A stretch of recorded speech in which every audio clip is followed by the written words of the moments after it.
ವಚನಗಳ ಮೂಲಕ ಸಾಮಾಜಿಕ ಕ್ರಾಂತಿ ಮಾಡಿದ್ರು. ಇಡೀ ಮಾನವ ಕುಲಕ್ಕೆ ಸನ್ಮಾರ್ಗವನ್ನ ತಮ್ಮ ವಚನಗಳ ಮೂಲಕ ತೋರಿಸಿದ ಆದ್ಯ ವಚನಕಾರ ದೇವರ ದಾಸಿಮಯ್ಯ ಸರ್ವ ಸಮುದಾಯಗಳಿಗೆ ಮಾದರಿಯಾಗಿದ್ದಾರೆ.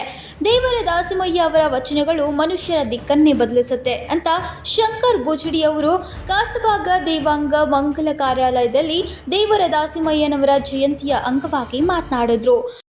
ಬಹಳ ಪರಿಣಿತಿದ್ದ ಮತ್ತು ಬಹಳ ಅದ್ಭುತವಾದ ವಸ್ತ್ರಗಳನ್ನು ಬಟ್ಟೆಗಳನ್ನು ನೇಯ್ತಿದ್ದ. ಆಗೇನು ಆಧುನಿಕ ಸಲಕರಣೆಗಳಿರಲಿಲ್ಲ. ತನ್ನ ಕುಣಿಮಗ್ಗದಲ್ಲಿ ತಾನು ಮತ್ತು ತನ್ನ ಹೆಂಡತಿ ನೂತಂಥ ನೂಲನ್ನು ಉಪಯೋಗಿಸಿಕೊಂಡು ಬಟ್ಟೆಗಳನ್ನು ತಯಾರು ಮಾಡ್ತಿದ್ದ.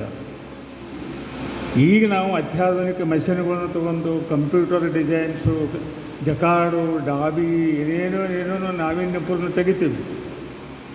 ಆದರೆ ಆಗಿನ ಕಾಲದಲ್ಲಿ ದಾಸಿಮಯ್ಯ ನೇಯ್ದಂಥ ಬಟ್ಟೆಗಳ ವರ್ಣನೆ ಸಾವಿರಾರು ವರ್ಷಗಳಿಂದ ಅದನ್ನು ದಾಖಲೆಯಾಗಿ ಗ್ರಂಥಗಳಲ್ಲಿ ಎಂಥ ವಸ್ತ್ರಗಳನ್ನು ತಯಾರು ಮಾಡ್ತಿದ್ದೆ ಅನ್ನೋದನ್ನು ದಾಖಲೆ.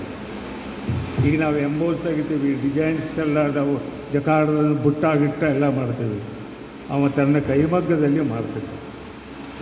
ಅದರಲ್ಲಿ ಒಂದು ವಸ್ತ್ರದ ಮಹತ್ವ ಹೇಳ್ತೀನಿ ತಮಗೆ. ಒಂದು ವಸ್ತ್ರ ತಯಾರು ಮಾಡಿದವನು ದುಗ್ಗಳೆ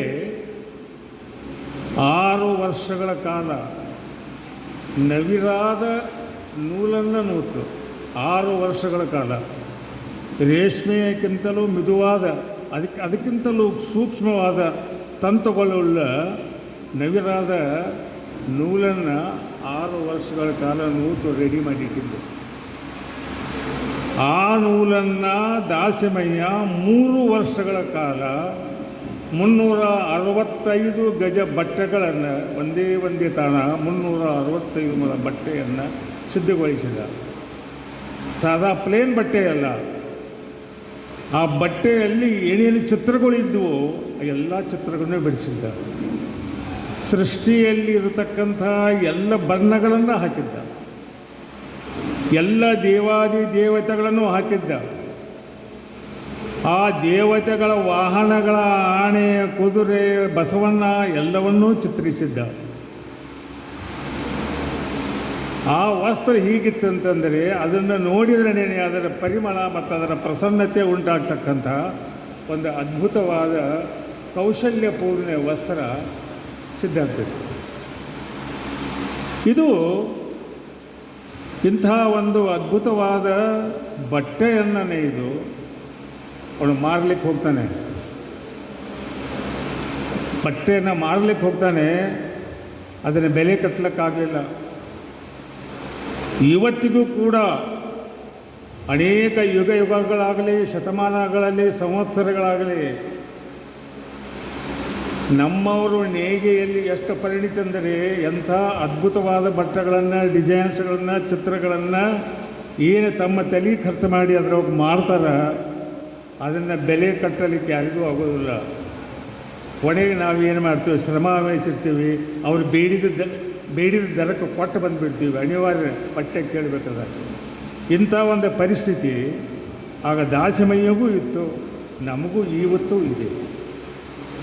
ಆಯಿತು, 365 ಮೊಳೆ ಬಟ್ಟೆ ನೇಯ್ದು ಮಾರಲಿಕ್ಕೆ ಬಂದ. ಬಜಾರದಲ್ಲಿ ಯಾರೂ ಅದನ್ನು ಬಟ್ಟೆ ಬೆಲೆ ಕಟ್ಟಲಿಕ್ಕಾಗಲಿಲ್ಲ. ಅದನ್ನು ತಗೊಳ್ಳೋಷ್ಟು ತಾಕತ್ತು ಯಾರಿಗೂ ಇರಲಿಲ್ಲ. ದಾಸಿಮಯ್ಯ ನಿರಾಶೆ ಆದ. ಅವನ ಹೆಂಡತಿ ದುಗ್ಗಳಿನೂ ನಿರಾಶೆ ಆದಲು. 6 ವರ್ಷ ನೂತ ನೂಲು 3 ವರ್ಷ ನೇಯ್ದಂಥ ಒಂದು 365 ಮೊಳ ಗಜ ಬಟ್ಟೆ ಇವತ್ತೇ ಬೆಲೆ ಕಟ್ಟಲಾಗದೆ ಹೋಯ್ತಲ್ಲ. ಕೊನೆಗೆ ಬೆಲೆ ಕಟ್ಟಲಿಕ್ಕೆ ದೇಶದ ರಾಜ ಬರ್ತಾನೆ ಅದನ್ನು ತಗೊಳ್ಳಿಕ್ಕೆ. ಅವನಿಗೂ ಬೆಲೆ ಕಟ್ಟಲಿಕ್ಕಾಗಿಲ್ಲ. ಇದು ಅಗಾಧವಾದ ಬಟ್ಟೆ, ಅಪ್ರತಿಮವಾದ ಬಟ್ಟೆ. ಇಂತಹ ಬಟ್ಟೆಯನ್ನು ನಾನು ಎಲ್ಲಿ ಮಾಡಿ ತಗೊಳ್ಳೋಕ್ಕೆ ಸಾಧ್ಯ ಇಲ್ಲ. ಇದನ್ನು ಶ್ರೀಶೈಲ ಮಲ್ಲಿಕಾರ್ಜುನ ನಿನ್ನ ದೇವರು ಅರ್ಪಿಸ್ಬಿಡು ಅಂತ ಹೇಳ್ತಾರೆ. ಅಷ್ಟರಲ್ಲಿ ಶಿವನಿಗೆ ಗೊತ್ತಾಗ್ತದೆ ಇಂಥ ಒಂದು ಅದ್ಭುತ ಬಟ್ಟೆ ದುಗ್ಗಳಿ ಜೊತೆಗೆ ನೇಯ್ದಾನ, ಇವನು ಪರೀಕ್ಷೆ ಮಾಡಬೇಕಂತ ಬರ್ತಾನೆ. ಒಬ್ಬ ಮುದುಕನ ವೇಷದಾಗ ಬರ್ತಾನೆ. ವೃದ್ಧನ ವೇಷದೊಳಗೆ ಬಂದು, ನನಗೆ ಚಳಿ ಆಗತ್ತೈತೆ, ನನಗೆ ಹೊತ್ಕೊಳ್ಳೋಕೆ ಅರಿವಿಲ್ಲ, ಏನೂ ಇಲ್ಲ, ತಲೆಗೆ ಕೂದಲ ಬಿಟ್ಕೊಂಡು. ವಿನೋದ್ ಕೋಲ್ಕಾರ್, ಕನ್ನಡಮ ನ್ಯೂಸ್ ನೆಟ್ವರ್ಕ್, ಬೆಳಗಾವಿ.